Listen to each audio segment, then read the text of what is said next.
So, if you don't need to use that faulty water line, wait until the morning before calling the plumbers.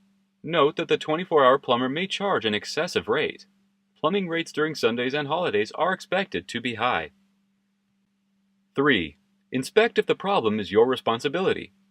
Water companies are generally responsible for mainline breaks. On the other hand, sewage companies should deal with sewer leakages. If the mainline breaks and you lost water supply, notify the water company right away. It is their duty to fix such problems and restore water connection to consumers. Do not call a private plumbing firm and pay for their services.